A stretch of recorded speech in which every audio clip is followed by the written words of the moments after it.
Assalamualaikum warahmatullahi wabarakatuh. Perkenalkan, kami dari kelompok 10 ingin membahas distribusi probabilitas kontinu dan distribusi probabilitas bersama dengan nilai harapan. Perkenalkan, nama saya Fariska Tandriana dengan nomor NIM 2110112502505. Perkenalkan, nama saya Septia Ningsih. Kami dari kelompok 10 kelas 04 SAKM 001 Universitas Pamulang. Selanjutnya, di sini saya ingin menjelaskan mengenai pengertian distribusi probabilitas kontinu. Distribusi kontinus merupakan bentuk distribusi yang simetris dan sekaligus berbentuk lonceng atau bell shape. Dan biasa, distribusi kontinus disebut dengan distribusi normal. Distribusi probabilitas kontinu, peluang nilai variabel ada acaknya X yang kontinu. Artinya, dalam interval tertentu, nilai X dapat memenuhi seluruh interval tersebut.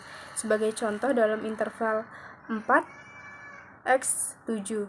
Nilai X dapat memenuhi X sama dengan 4,1, 4,2, 4,3. Distribusi probabilitas kontinu didefinisikan sebagai area di bawah kurva fungsi padat peluang. Lalu di sini ada jenis-jenis distribusi probabilitas kontinu.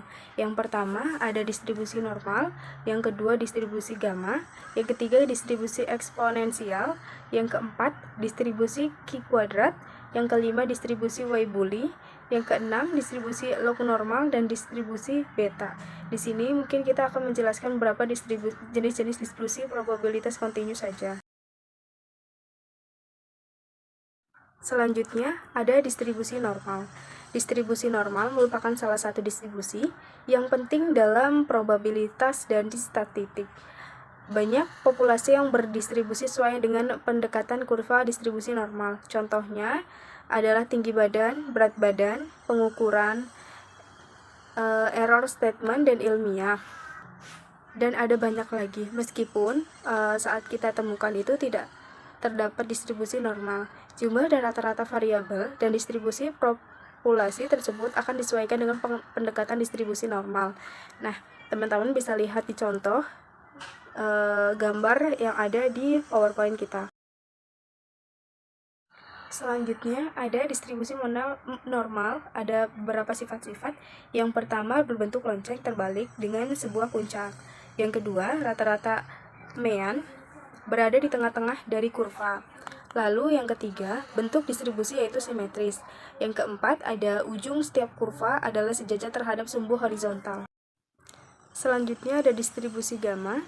Distribusi gamma banyak digunakan sebagai distribusi yang didefinisikan sebagai dua parameter berbentuk dan parameter skala terbalik yang memiliki distribusi probabilitas kontinu. Hal ini berkaitan dengan distribusi normal, distribusi eksponensial, distribusi Q kuadrat, distribusi Erlang, menunjukkan fungsi gamma. Lalu jenis-jenis dari distribusi kontinus lain yaitu distribusi eksponensial. Distribusi eksponensial adalah kasus bentuk dalam distribusi gamma dan Weibull yang memiliki parameter 0 sama dengan 1. Distribusi eksponensial biasanya digunakan sebagai model untuk distribusi waktu antara kejadian sukses seperti kedatangan pelanggan. Selain itu, distribusi ini juga digunakan sebagai model dan distribusi lifetime suatu komponen.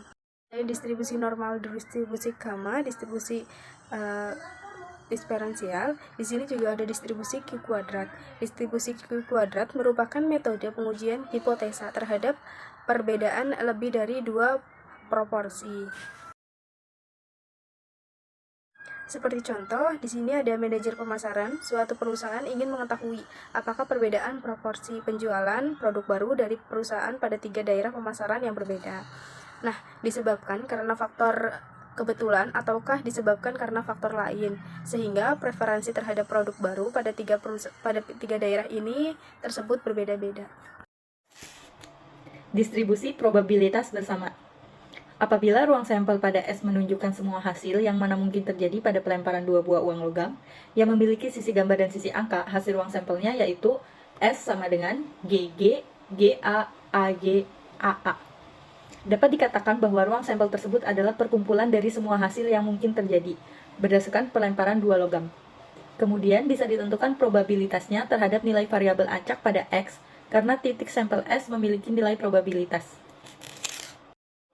Distribusi fungsi X dan distribusi kumulatif X. Apabila X merupakan variabel acak, kemudian P, X sama dengan X merupakan distribusi probabilitas dari X, jadi fungsi dari fx sama dengan px sama dengan x dinamakan fungsi probabilitas x. Dengan kata lain adalah fungsi frekuensi x atau fungsi padat peluang x. Sifat-sifat fungsi fx adalah sebagai berikut. Apabila variabel acak x memiliki fungsi probabilitas fx, sehingga fungsi distribusi kumulatif dari x adalah fx, yang dirumuskan menjadi sebagai berikut. Sifat-sifat fungsi dari distribusi kumulatif fx meliputi: dengan menggunakan fungsi distribusi kumulatif fx, maka akan bisa menunjukkan nilai dari probabilitas tiap variabel acak x dalam rentang interval sebagai berikut. Nilai harapan. Nilai harapan terjadi apabila variabel acak dari x memiliki fungsi probabilitas fx sama dengan px sama dengan x, sehingga nilai harapan atau ekspektasi dari x dengan ditulis x merupakan suatu fungsi yang akan dijabarkan dengan rumus berikut ini. Adapun sifat dari harapan atau ekspektasi x yaitu EC sama dengan C, EBX sama dengan BEX, A plus BX sama dengan A plus BEX. Kegunaan nilai harapan. Kegunaan dari nilai harapan itu sendiri menjadi sangat penting dari harapan matematis, yaitu bisa digunakan dalam menentukan min atau U, maupun variasi atau O kuadrat, ataupun standar deviasi atau O. Berdasarkan parameter populasi dengan rumusnya adalah min dari populasi U sama dengan EX. Variasi populasi adalah O kuadrat sama dengan EX min U kuadrat sama dengan EX2 min U kuadrat, di mana nilai U sama dengan EX.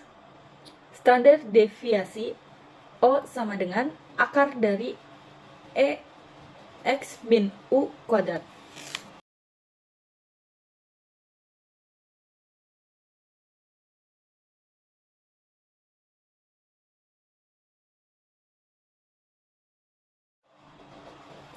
Perhatikan rumus variasi O kuadrat sama dengan EX min U kuadrat bisa disederhanakan menjadi rumus di bawah ini dengan menggunakan sifat-sifat harapan matematis sebelumnya.